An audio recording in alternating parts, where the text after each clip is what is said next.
E aí? Hoje a gente vai mergulhar fundo nas ideias do livro Os Segredos da Mente Milionária, de T. Harv Eker. Um livro que, olha, pode mudar muita coisa.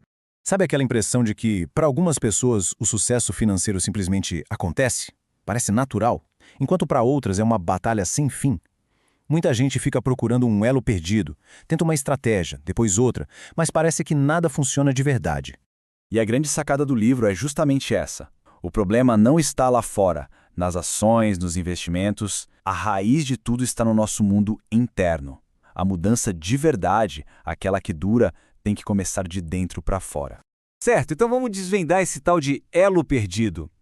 Tudo começa com o que o autor chama de modelo financeiro pessoal. Pensa nesse modelo como se fosse um termostato. Isso, um termostato financeiro. Cada pessoa tem um e ele vem pré-ajustado para uma certa temperatura. E o mais doido é que, não importa o que aconteça, a nossa tendência é sempre voltar para esse ponto de conforto, para essa programação.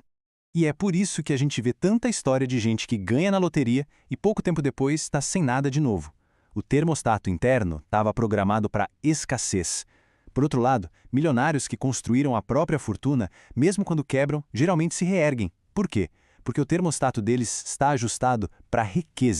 Tá, beleza. Se existe esse termostato, a pergunta de $1 milhão é: quem foi que programou isso na nossa cabeça? De onde vêm essas configurações todas? E essa imagem aqui, nossa, ela resume o processo de um jeito perfeito. A nossa programação mental é o que gera nossos pensamentos. Esses pensamentos criam sentimentos. E esses sentimentos nos levam a tomar certas ações. E as ações, claro, são as que produzem os nossos resultados. É um ciclo completo. Essa programação toda acontece principalmente lá na infância. E ela é formada por 3 canais, 3 influências super poderosas. Primeiro, a programação verbal. Sabe aquelas frases que a gente ouve sem parar quando é criança?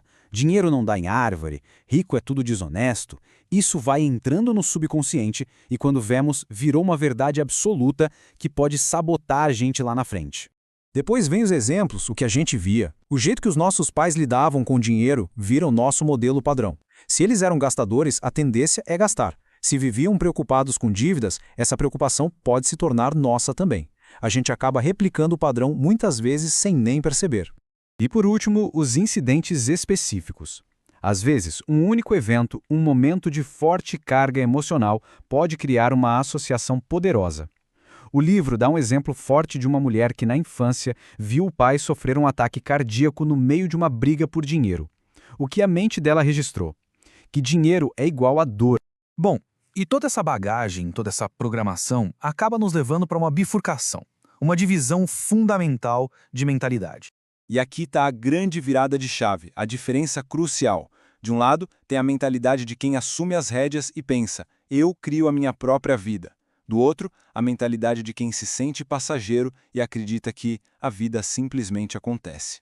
O livro é bem direto e aponta 3 sinais claros dessa mentalidade de vítima. O primeiro é a culpa. Nunca é responsabilidade dela. É sempre do governo, da economia, do chefe. O segundo é a justificativa. Dinheiro não é tão importante assim. E o terceiro é a reclamação, né? Viver focado no que está errado. E a conclusão dessa ideia é um soco no estômago, no bom sentido. A frase é: não existe vítima rica.